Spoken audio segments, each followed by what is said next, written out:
Boom, boom, boom, boom, boom.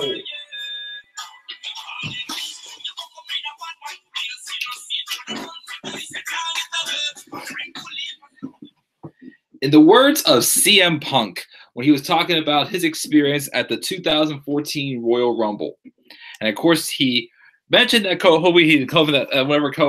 he mentioned about what Kofi did to him, rocking him with that clothesline when he entered and giving him his concussion. That, of course, led to him telling the doctors, "Doctor, you are a worthless piece of shit." Anyways, though, but that's all I gotta say about it tonight.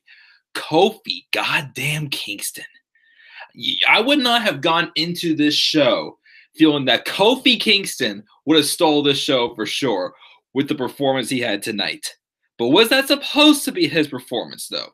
We will talk about this as we go on in the show. But guys, what is going on? This is the Club with the Man 1993. We are live for my live review of SmackDown Live from the February 12th, 2019 edition that took place in Toledo, Ohio, which surprise, because last week we were in Washington.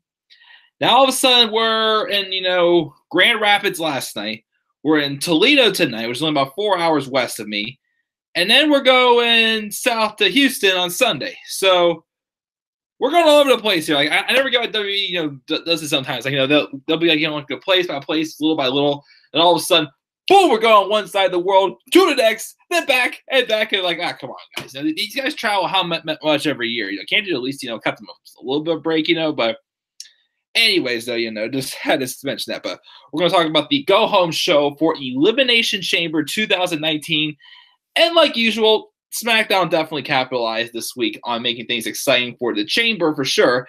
Last night, of course, we had some things, that was what it was. We had some stuff that, was again, mixed reactions, obviously, with Charlotte gaining the opportunity and Becky getting taken out, which, again, as I keep saying, was not mad that Charlotte got inserted. It's just the way they did it. Again, I still worried that it may have hindered Becky's persona a little bit, but, of course, we'll see what happens going forward with what they do with it.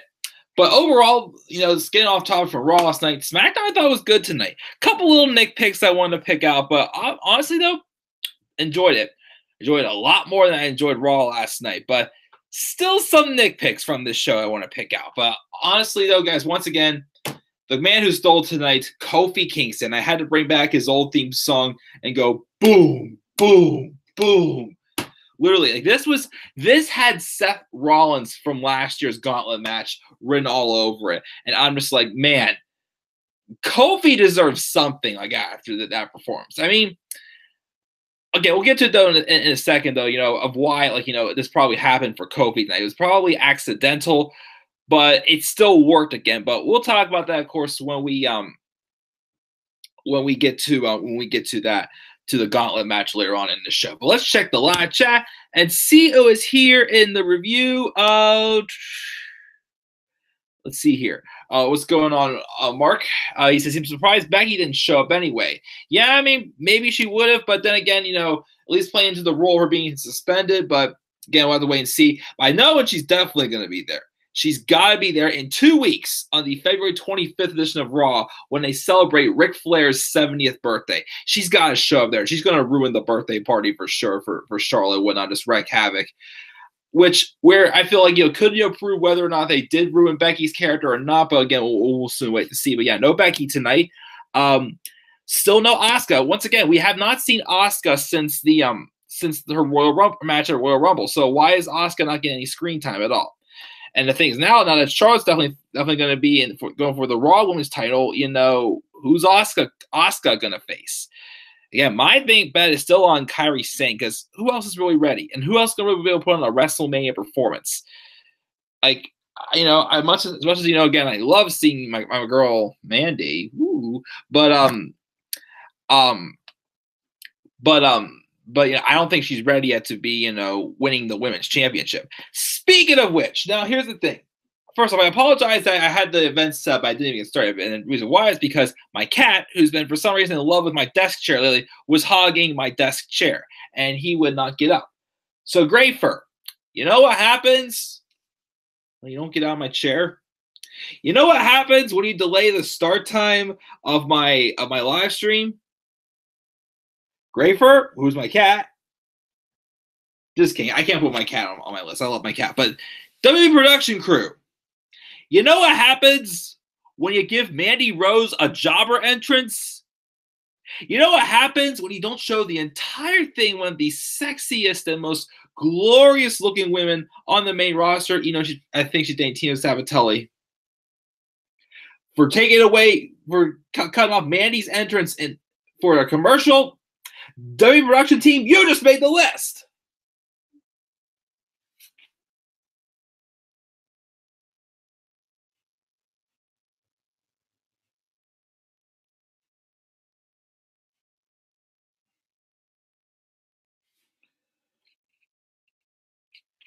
All right. Now that that's out of the way, I think it's the only stuff I will be putting on the list. Maybe something else, I'm not sure. We'll see. But let's get right into the reviews. Continue to check out Mark's messages. Let's see here. Yeah, it's still Asuka. Again, a person I think though Asuka should face at Mania, Kairi Sane. She'll probably win, but beat Kairi, but have her face Kairi. I think it's the best route to go. The WWE lied again. There was no Rey Mysterio or Andrade. Yeah, almost. Don't they always lie enough the way it is? So yeah, nothing with them either. Even though I was impressed with Kofi's performance, I still don't get why they picked the New Day to replace Mustafa Ali, which we will get to there momentarily. Who do you think did better in the gauntlet match, Seth or Kofi? Definitely Seth. Still, again, Seth. I mean, yeah, Kofi pinned guys like Samoa Joe, Jeff Hardy, and Daniel Bryan. But again, Seth still pinned Roman Reigns and John Cena in the same night. That still says something to me. So I gotta give it to Seth still. How do you think the SmackDown women are going to do now that their two top stars are appearing on Raw? Don't know. I mean, honestly, with the way this is going, I'm starting to get that little itch because at first I'm like, for months, like, okay, Sasha and Bayley, one of them's definitely going to SmackDown next year. This coming to shake up. But with, of course, the probable 4 horsewoman match coming up, I'm starting to think that none of them are going to be on SmackDown after WrestleMania 35. I thought they're all going to be on Raw, but I'm not sure though if that's going to be the right idea because then where is it definitely on SmackDown? All I know, SmackDown is going to become the Nia Jax show. Nia Jax on SmackDown. Nia Jax on SmackDown. No, thank you. So yeah, we're probably gonna have that pain in the neck there. But we'll see what happens. But thank you for your stuff, Mark. Mark my words. Thank you, Mark. Someone tried pulling that joke in a project in college. Someone did. I got a notification on Twitter. Oh, my sister like a tweet, and Robbie asking me, Robbie, I'm not watching 205 Live at the moment, but we watching it after this. Anyways, though, so let's we get to the polls here first on my Twitter page, and then so that way I can share those whenever it comes to that time. But anyways, let's get to this review. So we'll probably talk about everything except for the gauntlet match first. So the show opens up first of the graphic honoring the memory of Pedro Morales, WWE Hall of Famer who passed away at 76. They don't know much about him, but rest in peace, definitely, because it's never a good time when someone dies. And then we get a recap of what happened last night with Vince McMahon suspending Becky Lynch for 60 days and replacing her at WrestleMania with Charlotte. Live in the arena, Charlotte comes out to a chorus of boos as always. She says that she told us since day one that WrestleMania was her destiny, and she really wants to tell us that her heart breaks for Becky Lynch, but it doesn't. She starts mocking the Becky champ for saying she thought she taught Becky to be better than to get suspended, but here we are again, just like Survivor Series. When she got injured and dropped the ball, who did she choose as her replacement? Becky chose her, so the myth of the man could continue, and everybody knows that Charlotte is the backbone of the division, the franchise player, and a winner. We think she's Mr. McMahon's favorite, but no. He was just making a smart business decision, choosing a future Hall of Famer over someone who's just had a few good months. Charlotte gives Becky a beat to come down before continuing and saying that the main event at WrestleMania is the biggest match of the year, and you're not going to risk that on a flash in the pan.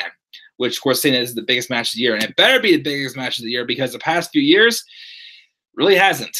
I hate to say it, but it really has not. Like the main event of WrestleMania has not been one of the biggest matches in years. I mean, maybe WrestleMania 31. I mean, again, I always say, even without the cash, I still thought that Roman and Brock did put on a good match. I'll give them that credit. Without the Seth cash in, also with the Seth Rollins cash in, that was still a great moment. Made it even spike up even better. But even if Seth did not cash in, I would have been able to say, okay, that was still a good match. But yeah, ever since then, this main event has never been the best match of the year, in my opinion. Well, I wouldn't say that one's the best for sure, 2015, but it was definitely one of them. It'll be like every other pay-per-view she's main evented, with us standing over our feet cheering. This is awesome. So boo her now. She wants to dedicate this history-making main event victory to her best friend, Becky Lynch. Oh, by the way, Ronda Rousey, she's got a front row ticket for her match against Ruby Riott at Elimination Chamber. She promises she won't interfere, but raises the speculation of a new champion and a new WrestleMania match, maybe. She tells a single fan to shut up, points at the sign, and then she leaves. So obviously, there's this aftermath of Charlotte saying haha, I got this all, and I tell you, and kind of like bringing that organic feeling that we've all been saying for months, like definitely ever since SummerSlam last year when Charlotte kind of stepped in front of Becky's shadow and stole her moment for sure. She's playing along with this character, saying that Mark sent me a little tweet here. Apparently Sasha re-aggravated shoulder injury. Uh-oh, that's not good.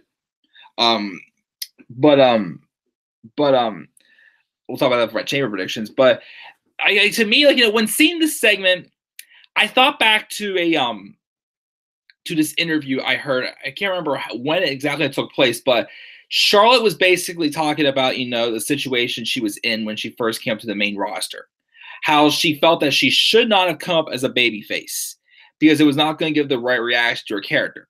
Mentioning how she had been in NXT 8 months after she dropped the title, and she comes up as a babyface. So she was only a babyface because she was putting on good matches, and she felt that as a babyface she was getting good reactions, and especially she was not happy at all with how the crowd was responding to her at the TLC pay-per-view that year when she faced Paige. So it was around that time where Charlotte was kind of on her own, being a little more arrogant on screen, and kind of slowly turned herself heel because she felt that Charlotte Flair was never meant to be liked. Like she's Ric Flair's daughter, the dirtiest player in the game. Like she should be hated basically. And yes, I get it. A lot of people say she is really nice in real life, apparently. And honestly, I feel that this is the role Charlotte wants to play. Just my opinion, though. I mean, I know they give her opportunity after opportunity after opportunity, but I thought in an interview, I'm thinking, this is the right role to play with for Charlotte. Again, her, taking Becky's opportunity, but this time, Becky's coming out on top and knocking Charlotte out of the way. She kind of did that at the Royal Rumble, even though Becky was not supposed to be in that match in the first place. But this is the match Becky was supposed to be in, that Charlotte took her spotlight in. So that's why I still feel, okay, I can kind of forgive Charlotte for being in this. I get she's gotten how many opportunities. And, again, she's definitely been one of the best women's wrestlers on the main roster over the past few years, for sure, since coming up. But, it would be nice to give this opportunity to somebody else with just Becky Lynch. But, again, as I say, to make it fair, just take Punk's idea from WrestleMania 29. Again, make it a three-way, have Charlotte be the first one eliminated, and then Ronda and Becky go out for 15, 20 minutes. That way, corporate's happy that Charlotte gets to be a chance to be in the main event of WrestleMania, and we're happy by getting Becky Lynch and Ronda Rousey and having Becky win. So again, there is a lot of truth to this too. Charlotte. I mean, they're booking Charlotte the right way that needs to happen for this WrestleMania match. But again, the thing that just concerns me, WWE has to prove me wrong, is can they at least do this without hurting Becky Lynch's persona? We'll have to see, though. But that was the opening segment, which I thought was good for what it was. We then have backstage We are told, of course, that the rumor about Mustafa Ali is for sure not going to be able to be in the match at Elimination Chamber due to some nagging injuries he's dealt with since the Royal Rumble. I forgot what they were, but I know one of them was definitely that swollen eye he had after his match with Orton last week on SmackDown, which was a very good match. I got put over, but at first I was like, really scratching my head, like, okay, like why are they doing this? Like they announced that it's gonna be a member of the New Day, and I'm just like, okay, like why member of the New Day? I mean, there's no story really going on with them right now, but can kind of somewhat back off on that a little bit, I gotta say, based off what happened in the main event. But still, to me, it's like this is a little bit of a waste of space unless you're going to do absolutely something interesting with whoever is in the match. Like maybe if Big E was, or it'd be Kofi, of course. But we'll get into that a little bit. So first, I'm like head scratching, and then I posted a poll on Twitter, asking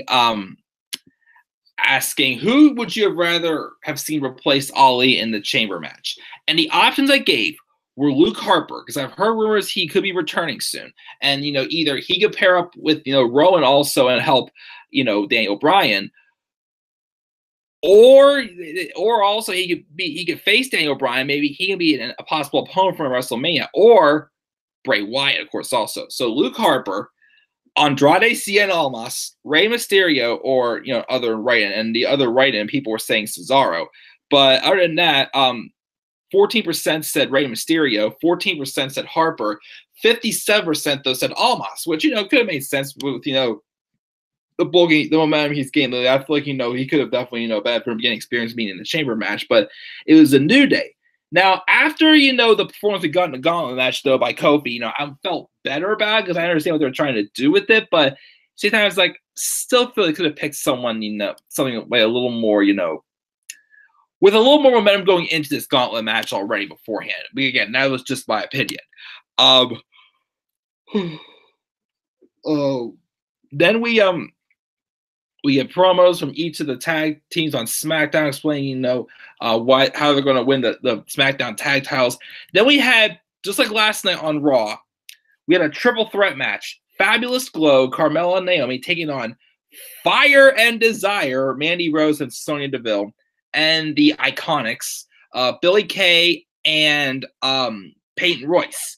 Now, of course, the Iconics, I don't think, ever entered this match. They, just stay put on the side because, again, the stipulation for this is so dumb. Again, I mean, the match was all right, but the stipulation is, again, the losing team, which the team gets pinned, will be the one forced to, enter the match first. So the results, again, were Mandy Rose and Sonya Deville getting pinned by Naomi and Carmella. So, okay, it was kind of giving comeuppance, but once again, here's my problem with this. One, again, the Iconics still lost also, but they're not being punished for it. But two, Mandy Rose and Sonya Deville won a triple threat tag team match between these three teams last week. And you're doing the same exact match again next week, and then they lose. So, like, in my opinion, like, they could have had Mandy and Sonya say, hey, we won the triple threat last week. We shouldn't have to, go through this again, and have it come down between the Iconics and Fabulous Glow.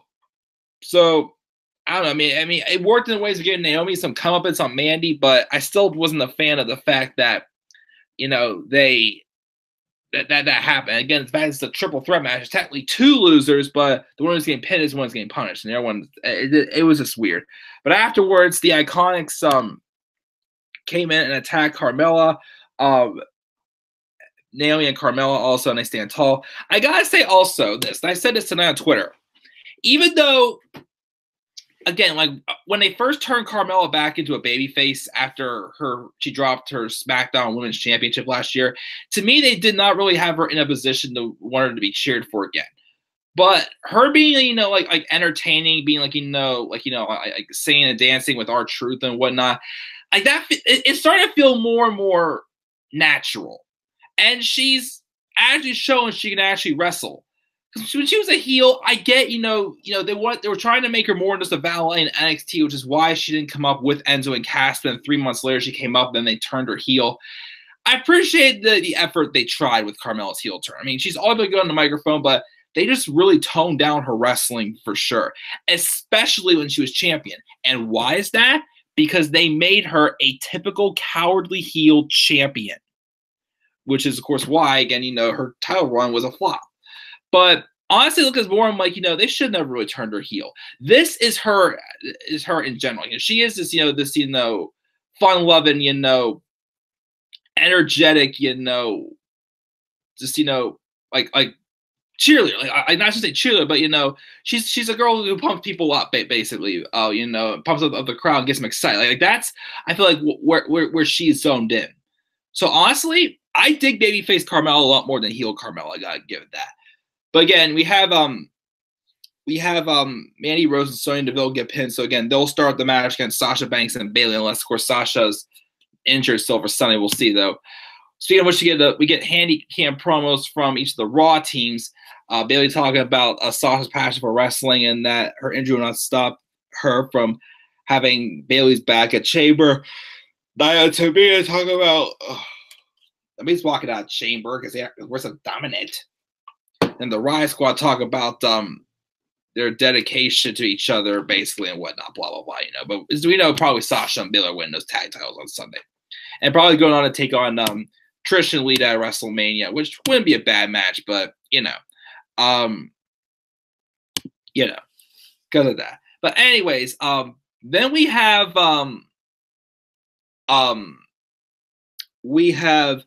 McMiz TV with Shane McMahon and The Miz hosting the Usos, their opponents, for Sunday.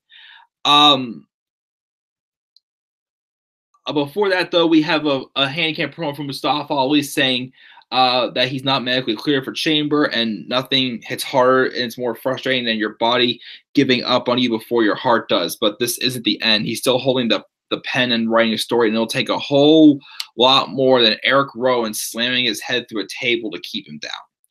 Now we get to McMiz TV. They come out, and then they tell how the Usos sent a strong message last week. They received it, but they walk, talk, and act like champions. And that's why Miz was busy last week shooting promos for Miz and Mrs. and Shane. Shane will be on NCIS LA with LL Cool J. Shane freaks out a little, and Miz said he only told him to tell family, and everyone in the crowd is family. Shane pumps the Usos up and gives them their introduction. They come out, but they refuse to sit. They use an Usos chant, and then they ask for some respect. They got the best tag team in the world right here. Or is it really the best tag team in the world? The message remains the same. Though they see a wannabe tag team in the middle of the ring trying to beat the Usos, Shane says they're not trying to beat the Usos, but they're the best tag team in the world. The Usos ask if they ride, train, eat, bathe together before offering up the tag team test on them. They ask favorite color, favorite food, favorite sporting team, and answer with a bomb. Miz tries the same, feeding Shane the answers on what he thinks is the slide, but it's very obvious, of course, what he's doing. Miz asks if they should be talking about Mandy Rose, and one of the Usos shoves Shane aside, of course, because, after the incident was going on with Mandy and Naomi, of course, and what happened in the hotel room, she grabbed the phone. Hey, meet me at the hotel room. Just kidding. Get a little too crazy there over Mandy Rose again. But one of the Usos shoves Shane, and then Shane gets in his face and says he's going to hit him so hard his brother's going to feel it.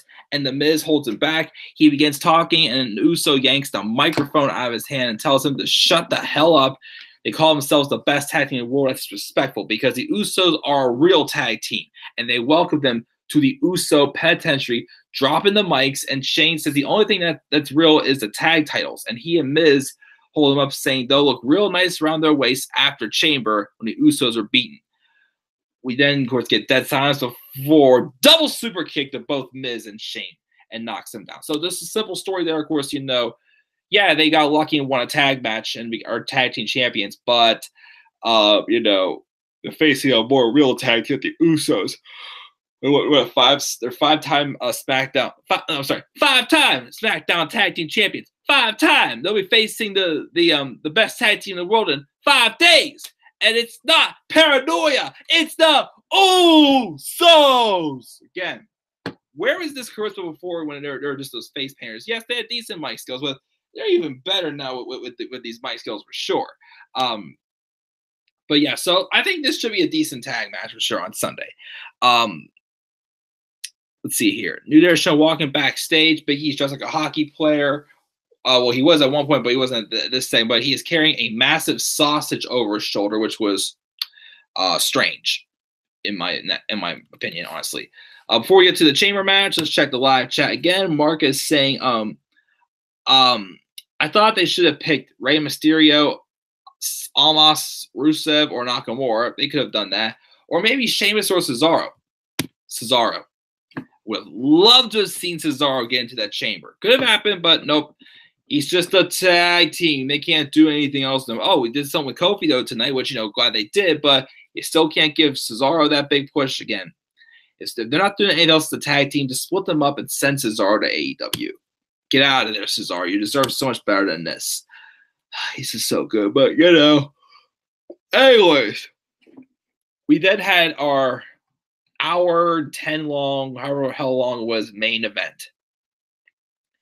A gauntlet match, which is Daniel Bryan, Kofi Kingston, Jeff Hardy, Samoa Joe, AJ Styles, and Randy Orton, where the winner of the match will be the last person to enter the Elimination Chamber match on Sunday. Of course, it's not official who's starting the match. Before the match starts, out comes Daniel Bryan and his intellectual peer, Rowan. However, though, something I noticed, though, remember for weeks I kept ranting that Daniel Bryan has a very plain and boring Titantron? They finally listened to me, and they fixed it. They gave him, the whole recycling thing, and they're having words appear on his side, organic, all these environmental words. I'm like, you know what?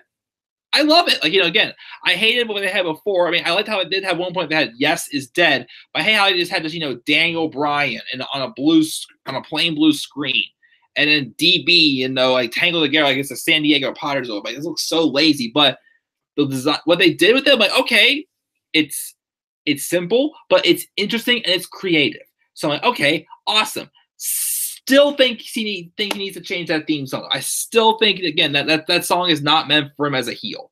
As a babyface, yes. As a heel, no. They need to change the song.